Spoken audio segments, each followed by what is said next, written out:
Pada tahun 1930 sampai 1959, Indonesia menganut sistem demokrasi liberal, namun diganti kepada sistem demokrasi terpimpin karena berbagai faktor. Nah, ada terdapat 4 faktor. Pertama, pada kehidupan demokrasi liberal tidak mencapai kestabilan nasional. Lalu yang kedua, kabinet politik yang berganti-ganti, jadi prokernya kabinetnya tidak berjalan. Lalu yang ketiga, partai politik saling menjatuhkan. Lalu yang keempat, tidak tercapainya tujuan Dewan Konstituante, yaitu merancang undang-undang. Nah, kondisi di atas membuat Soekarno membubarkan partai politik dan membentuk kabinet baru dari pemenang pemilu 1955. Pada tanggal 20 Februari 1957, Soekarno membentuk kabinet koalisi atau berkaki 4 yang berisi PNI, Masyumi, NU, dan PKI. Nah, Soekarno mengatakan bahwa sistem demokrasi liberal ini tidak cocok dengan jiwa dan semangat bangsa Indonesia. Jadi pada Februari 1957, Soekarno menyarankan untuk diganti menjadi sistem demokrasi terpimpin yang dikenal sebagai konsepsi presiden 1957. Jadi ada beberapa pokok pemikiran yang dikemukakan oleh Soekarno. Yang pertama, sistem politik demokrasi terpimpin harus didukung secara seimbang oleh aspirasi masyarakat. Yang kedua, membutuhkan kabinet gotong royong harus seimbang dan didukung oleh kekuatan masyarakat yang terdiri dari wakil rakyat dan juga golongan fungsional atau golongan karya. Nah, dari situ muncullah Dekret Presiden 5 Juli 1959 yang menjadi awal mula terbentuknya demokrasi terpimpin. Lalu pada 6 Juli 1959 dibentuk Dewan Nasional. Nah, dari situ terdapat saran dari KSAD Letnan Jenderal A.H. Nasution yang menyarankan untuk memberlakukan kembali UUD 1945. Setelah pemilu 1955, bangsa Indonesia berharap agar konstituante dapat menyusun undang-undang dasar baru sebagai pengganti UUDS 1950. Tapi pada kenyataannya, sidangnya konstituante berjalan sangat berat. Perdebatan antara kelompok nasionalis, Islam, dan komunis tidak pernah menemukan titik temu yang baik. Sampai pada pertengahan 1959, konstituante bahkan gagal mengesahkan kembali UUD 1945 karena dukungan suara 2/3 tidak tercapai. Situasi ini menimbulkan krisis politik dan konstitusi. Presiden Soekarno menilai bahwa keadaan tersebut itu berbahaya bagi stabilitas negara, sehingga Soekarno mengambil langkah yang tegas. Pada 3 Juli 1959, Presiden Soekarno memanggil tokoh-tokoh pentingnya ke istana, seperti Ketua DPR, Perdana Menteri Ir Juanda, para menteri, dan pimpinan Angkatan Darat. Pertemuan itu membicarakan persiapan pengeluaran dekret presiden sebagai solusi untuk mengatasi masalah-masalah politik sebelumnya. Kemudian pada 5 Juli 1959 di Istana Merdeka, Presiden Soekarno resmi membacakan dekret presiden 5 Juli 1959 yang isinya 1. Membubarkan konstituante, 2.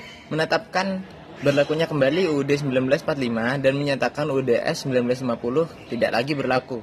Lalu yang ketiga, membentuk Majelis Permusyawaratan Rakyat Sementara atau MPRS dan Dewan Pertimbangan Agung Sementara atau DPAS untuk melengkapi sistem ketatanegaraan di Indonesia. Nah, dekret presiden ini menjadi pertanda bahwa masa demokrasi liberal sudah berakhir dan sekarang menjadi demokrasi terpimpin, di mana peran presiden itu jauh lebih dominan. Sebagai tindak lanjut dari dekret presiden ini, pada 9 Juli 1959, Soekarno membentuk kabinet kerja. Kabinet ini dipimpin langsung oleh Soekarno sebagai Perdana Menteri yang merangkap juga sebagai presiden, dengan Ir Juanda sebagai menteri pertama. Kabinet kerja ini ditugaskan melaksanakan program pembangunan dan politik sesuai semangat demokrasi terpimpin Indonesia, yakni menekankan stabilitas ekonomi terpimpin dan persatuan nasional.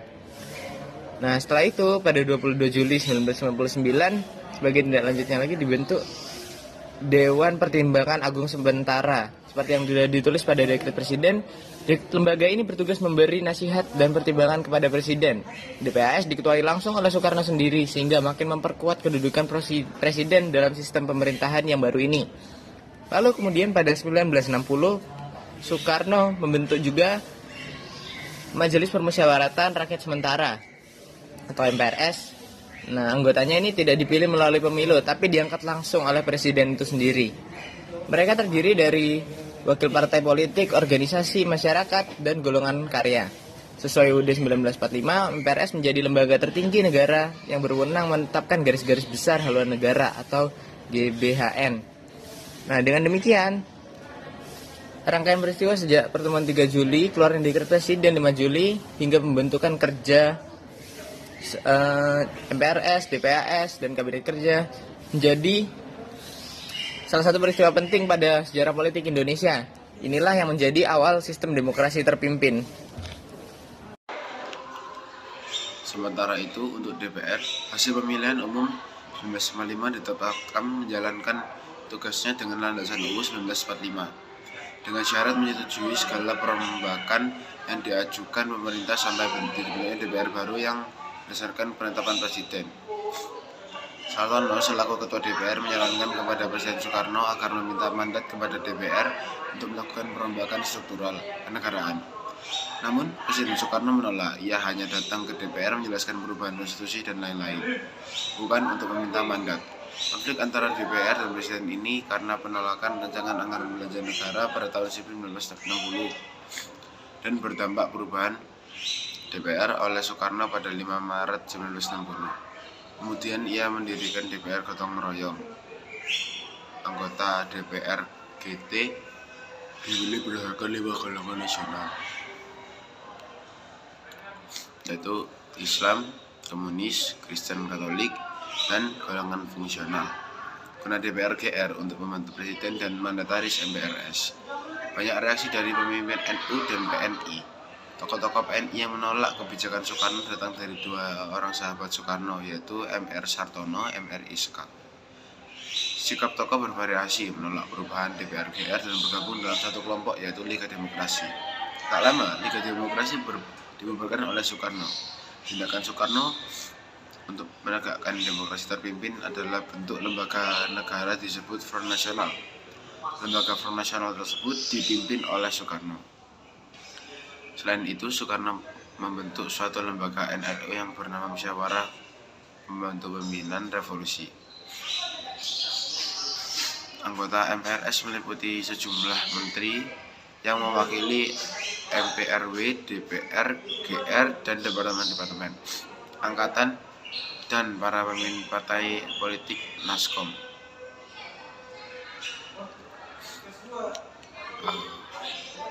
Penilaian terhadap pelaksanaan demokrasi terpimpin dilaksanakan oleh Presiden Soekarno pertama kali muncul dari Muhammad Hatta melalui tulisannya dari majalah Islam Panji Masyarakat pada 1960.